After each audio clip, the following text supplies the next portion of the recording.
দীর্ঘ প্রতীক্ষার অবসান ঘটিয়ে আবারও আলোচনায় রণবীর দীপিকা জুটি। ব্যক্তিগত জীবনের সমীকরণ বদলে গেলেও রূপালী পর্দায় তাদের রসায়ন আজও অমলিন। ইয়ে জাওয়ানি হ্যায় দিওয়ানি কিংবা তামাশা সবখানেই এই জুটির অনস্ক্রিন রোম্যান্সে বেশ মুগ্ধ দর্শক। তবে মাঝে অনেকটা সময় কেটে গেলেও ভক্তদের মনে এখনো একটাই প্রশ্ন, প্রিয় এই জুটিকে কি আবারও কখনো এক ফ্রেমে দেখা যাবে?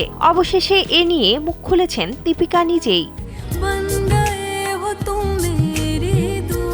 চলতি বছরের ৫ জানুয়ারি ৪০ বছরে পদার্পণ করেছেন বলিউড অভিনেত্রী দীপিকা পাড়ুকোন। এদিন ভক্তদের শুভেচ্ছা বার্তার জবাবে নিজের সুপ্ত ইচ্ছার কথা প্রকাশ করেন এই অভিনেত্রী। পারফেক্ট ব্লেন্ডের ফ্রেশ মশলা, ভালোবাসার স্বাদ অটুট থাক।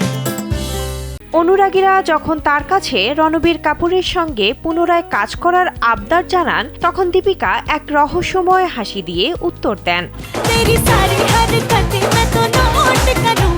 এ প্রসঙ্গে দীপিকা জানান, রণবীর কাপুরের সঙ্গে কাজ করার ব্যাপারে কথাবার্তা চলছে, তবে বিষয়টি এখনও প্রাথমিক পর্যায়ে রয়েছে এবং কোনো কিছুই চূড়ান্ত হয়নি। দীর্ঘদিন পর দীপিকার মুখে এমন ইতিবাচক ইঙ্গিত পাওয়ায় উচ্ছ্বসিত ভক্তরা। তাদের মতে ভালো গল্প আর স্ক্রিপ্ট পেলে আবারও পর্দায় পুরনো সেই জাদু ফিরিয়ে আনতে পারেন এই সাবেক জুটি।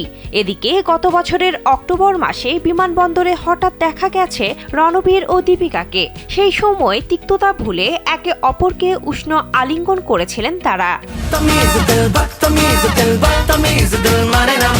ব্যক্তিগত জীবনে প্রেমের সম্পর্কে জড়ালেও সেই সম্পর্ক বেশিদিন স্থায়ী হয়নি রণবীর কাপুর ও দীপিকা পাড়ুকোনের। পরবর্তীতে রণবীর বিয়ে করেন আরেক বলিউড অভিনেত্রী আলিয়া ভাটকে এবং দীপিকা বিয়ে করেন অভিনেতা রণবীর সিংকে।